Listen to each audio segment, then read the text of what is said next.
ఉన్న బంగారాన్ని విడిపించి ఆ రోజు ఆన్లైన్ రేటుకే మేము కొంటాం. Sharma gold company. నమస్తే, వెల్కమ్ టు సుమన్ టీవీ. నేను మీ యామ్ని. ప్రస్తుతం మనతో ఉన్నారు ప్రముఖ ఆధ్యాత్మికవేత్త, ప్రముఖ జ్యోతిష వాస్తు పండితులు సుభాష్ శర్మ గారు ఉన్నారు. గురుగారితో మనం మాట్లాడదాం. నమస్తే గురుగారు. శ్రీమాత్రే నమః. గురుగారు, ఇప్పుడు కుజ శుక్ర కలయిక వల్ల అసలు ఈ 12 రాశుల వారికి ఏ విధంగా ఉంటుంది? అసలు ముందుగా ఏ రాశుల వరకు బాగుంటుందండి, ఏ రాశుల వారికి సరిగ్గా ఉండదని అనుకోవచ్చు? తప్పకుండా తెలియజేస్తానమ్మా. ముందుగా ప్రేక్షకులందరికీ శ్రీమాత్రే నమః, శ్రీ గురుభ్యో నమః. జ్ఞానినాంనపి చేతాంసి దేవి భగవతి హిత బలాయ కృష్ణ మోహాయ మహామాయ ప్రయశ్చతి. కుజుడు శుక్రుడు రెండు గ్రహాలు కాంబినేషన్లో వచ్చాయి అంటే ఒక 3 రాసుల వారికి మహర్జాతకం అనేటటువంటిది పట్టబోతుంది. అయితే ఏ గ్రహమైనా కానివ్వండి, మరొక గ్రహంతో కలిసినప్పుడు దాని నుంచి ఏర్పడేటటువంటి కాస్మిక్ ఎనర్జీ అనేటటువంటిది మనిషి జాతకం మీద చాలా అద్భుతంగా ప్రభావితం చూపిస్తుంది. అయితే దీంట్లో శుక్రుడు అనేటటువంటి వాడు వివాహకారకుడు శుక్రుడవుతాడు, సంతానకారకుడు శుక్రుడవుతాడు, జీవితంలో వృద్ధిలోకి రావడానికి కారకుడు శుక్రుడే అవుతాడు. అలాగే కుజుడు గనుక తీసుకున్నట్టయితే జాతకంలో కుజుడు దేనికి సంకేతం అంటే రుణ బాధలను తీర్చుకోవడానికి, అలాగే ఫైనాన్షియల్ స్టేటస్ని పెంచుకోవడానికి, అలాగే జీవితంలో డబ్బు పరిమితమైనటువంటి లావాదేవీలు ఏవైతే ఉన్నాయో దానిని కొనసాగించడానికి కుజుడు కారకుడు అవుతాడు.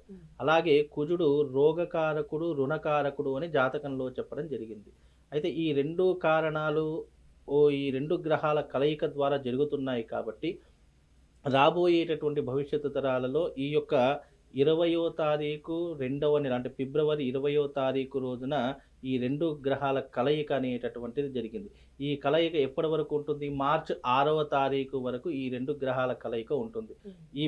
ఈ లోపల ఈ 3 రాసులు, నేను చెప్పేటటువంటి 3 రాసుల వారు మహర్జాతకాన్ని అనుభవించబోతున్నారు. అవి ఏమేంటి అంటే గనక మిథున రాశి వారు, తులా రాశి వారు, అలాగే వృశ్చిక రాశి వారు. ఈ 3 రాసుల వారికి అదృష్ట యోగం అనేటటువంటిది తలుపు తడుతుంది. ఈ 3 రాసుల వారు రాబోయేటటువంటి రోజులలో మహర్జాతకము అదృష్ట యోగాన్ని అనుభవించబోతున్నారు.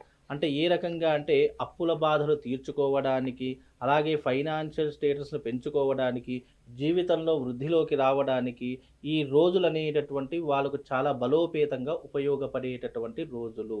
అలాగే మిగతా రాసుల వారికి బాగా లేదు అని కాదు, మధ్యమ ఫలితాలను అందిస్తూ ఉంటుంది. ఏ గ్రహమైనా సరే ఒక గ్రహం మారితే దా యొక్క ప్రభావం అనేటటువంటి 12 రాశులు మొత్తం మీద దాని యొక్క ప్రభావం అనేటటువంటిది చూపిస్తుంది.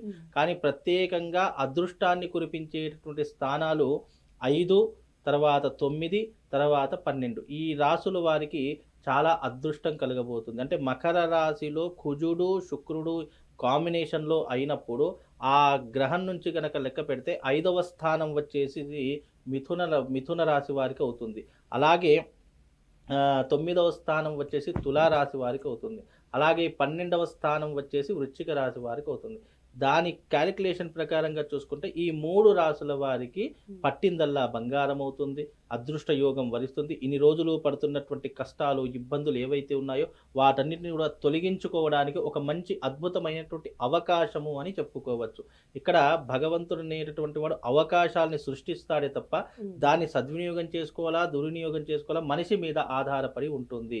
ఇక్కడ అదృష్టం అనగానే చాలా మంది విచ్చలవిడిగా ఏదంటే అది ఊహించేసుకుంటూ ఉంటారు. ఎందుకంటే జనాలు తెలివి పలురు కదా, చాలా ఊహించేసుకుంటారు. ఇక్కడ అదృష్టము అనే దానికి అర్థం ఏంటి అంటే నీకు మంచి రోజులు ప్రారంభమయ్యేటటువంటి రోజులు నీకు ప్రారంభమవుతున్నాయి. దాన్ని అనుసరించి నీ జీవిత కాలంలో నువ్వు చేయవలసినటువంటి పనితీరుని కానీ, వృత్తి కానీ, ఉద్యోగం కానీ, వ్యాపారం కానీ ఏదైనా సరే అందులో నువ్వు పురోగతిని సాధించాలి అంటే ఈ రోజులు నీకు ఉపయోగపడతాయి. కనుక ఈ రోజులు నువ్వు కరెక్ట్గా యూటిలైజ్ చేసుకుంటే గనక నువ్వు జీవితంలో అద్భుతంగా రాణించగలుగుతావు అని దీని అర్థము. కాబట్టి ఈ 3 రాసుల వారు ఎవరైతే ఉన్నారో వాళ్ళు తప్పకుండా జీవితంలో అదృష్ట యోగాన్ని అనుభవించే అవకాశం మనకు కనిపిస్తుంది. కనుక ఈ యొక్క రాసుల వారు, ఈ 2 కాంబినేషన్ల రాసుల వారు ఎవరైతే ఉన్నారో ఈ శుక్రుడు కుజుడు మకర రాశిలో సంయోగం ఉన్నారు కాబట్టి, ఒకే ఇంట్లో ఉన్నారు కాబట్టి దీని ద్వారా ఫైనాన్షియల్ స్టేటస్ పెరుగుతుంది, కొత్త వాళ్ళు పరిచయం అవుతూ ఉంటారు. ఉద్యోగరీత్యా, వృత్తిరీత్యా, బిజినెస్ రీత్యా, వ్యాపార రీత్యా అందరికీ కూడా అనుకూలమైనటువంటి పరిస్థితులు ఏర్పడతాయి. జీవితంలో ధనం సంపాదించాలన్నా, అభివృద్ధిలోకి రావాలనుకున్న ఈ 3 రాసుల వారు చాలా అద్భుతమైనటువంటి అవకాశాన్ని చేజిక్కించుకునే అవకాశం ఏర్పడుతుందమ్మా. గురుగారు ఇప్పుడు మంచిగున్న రాశుల గురించి మనకు తెలియజేస్తారు కదండి. ఇప్పుడు సరిగ్గా లేని వాటి గురించి అంటే ఎలాంటి సమస్యలు ఉండొచ్చండి ఆ రాశులకి? అంటే దీనివల్ల సమస్యలు అనేటటువంటివి ఎక్కడ కనిపించవమ్మా. కాకపోతే ఏంటి అంటే ఈ 2 గ్రహాల కాంబినేషన్ వల్ల కొన్ని రాసుల వారికి అద్భుతమైనటువంటి అవకాశం ఉంటుంది. అంతే తప్ప మిగతా రాసుల వారికి చెడు జరుగుతుంది అని కాదు. ప్రభావం ఇప్పుడు నా స్నేహితుడున్నాడు. నా స్నేహితుడు నాతో చాలా బాగా ఉంటాడు. అదే నా స్నేహితుడు వేరే వాళ్ళతో బాగుంటాడంటే ఉండడు. ఎందుకంటే వాళ్ళకున్నటువంటి కాంబినేషన్ గానివ్వండి, వాళ్ళకున్నటువంటి ఏదైతే వ్యక్తిగత విషయాలు ఉంటాయో అతనితో పంచుకోలేడు. కొంతమందితోనే పంచుకుంటాడు. అలాగని చెప్పేసి నా స్నేహితుడు అందరికీ శత్రువులుగా చూడరు కదా! అలాగే ఈ గ్రహాలు కూడా ఏంటి అంటే గనక ఈ యొక్క గ్రహాల యొక్క కాంబినేషన్ అనేటటువంటిది కొన్ని గ్రహాలకు మాత్రం అదృష్ట యోగాన్ని సూచిస్తుంది. మిగతా గ్రహాలకు నార్మల్ అంటే లైఫ్ ఎలా ఉంటుందో రొటీన్‌గా అదే లైఫ్ ఉంటుంది తప్ప పెద్ద కష్టాలు, నష్టాలు అనేటటువంటివి ఏమీ ఉండవు. ఈ గ్రహాల కాంబినేషన్ వల్ల ఈ 3 రాసుల వారికి మహర్జాతకం పట్టబోతుంది, అదృష్ట యోగం పట్టబోతుంది అనేటటువంటి విషయమే తప్ప ఇందులో మిగతా రాసుల వారికి చెడు అనేటటువంటి సంకేతం మాత్రం ఏమీ కనిపించదు. కాకపోతే మిగతా రాసుల వారు దైవారాధన చేసుకోవాలి, శివుడికి ఆరాధన, అభిషేకాది క్రతువులు చేసుకోవాలి. దాని ద్వారా కొన్ని రకాలైనటువంటి అదృష్టాన్ని కూడా పొందుతారు. ఏ రాసుల వారికైనా అదృష్టం రావాలి అంటే దైవం యొక్క అనుగ్రహం ఉండాలి. ప్లానెటరీ పొజిషన్‌లో ఎప్పుడైనా చూడండి గ్రహాల యొక్క సంయోగం ద్వారానే మనిషి యొక్క స్థితిగతులు అనేటటువంటి చేంజ్ అవుతాయి. ఇప్పుడు ఉదాహరణకు ఈ నెలలో చాలా హ్యాపీగా ఉన్నాను. ఈ హ్యాపీనెస్ మళ్ళీ వచ్చే నెల ఉంటుందంటే గ్యారంటీ లేదు. కాబట్టి ఇప్పుడు ఇది కూడా ఈ గ్రహాలు కూడా చూడండి 20వ తారీఖు ప్రారంభమవుతుంది.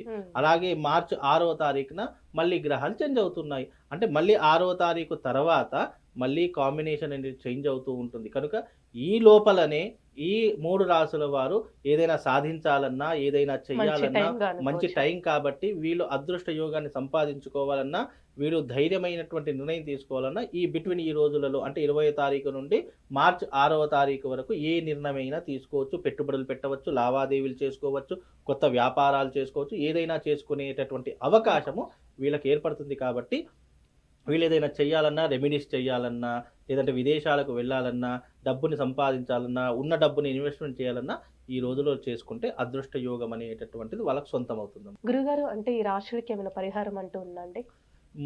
ఈ మిథున రాశి వారు, తులా రాశి వారు, వృశ్చిక రాశి వారు వీళ్ళు పర్టికులర్‌గా ఏదైనా పరిహారం చేసుకోవాలి అంటే అదృష్టం అనేటటువంటిది తొందరగా వరించాలి అని అనుకుంటే గనక వీళ్ళు చేసుకోవాల్సినటువంటి యాగం ఒకటి ఉంటుంది. అది అరిష్ట నివారణాతంత్ర మహాయాగం. ఈ అరిష్ట నివారణాతంత్ర యాగం చేసుకుంటే అరిష్టాలు కూడా తొలగిపోయి జీవితంలో కుటుంబ సమస్యలు కానీ, ఆర్థికపరమైనటువంటి సమస్యలు కానీ, వైవాహిక జీవితంలో కానీ, లేదంటే అదృష్ట యోగాన్ని ఇచ్చేటటువంటి అవకాశాలు కానీ ఇవన్నీ కూడా వాళ్ళకు అనుకూలంగా మారేటటువంటి అవకాశాలు దీని ద్వారా కలుగుతాయి. కాబట్టి ఈ కాంబినేషన్ వల్ల అంతా శుభమే తప్ప ఇలాంటి అశుభాలైతే కనిపించడం లేదమ్మా. చాలా చక్కగా తెలియజేశారండి. ధన్యవాదాలు. శ్రీమాత్రే.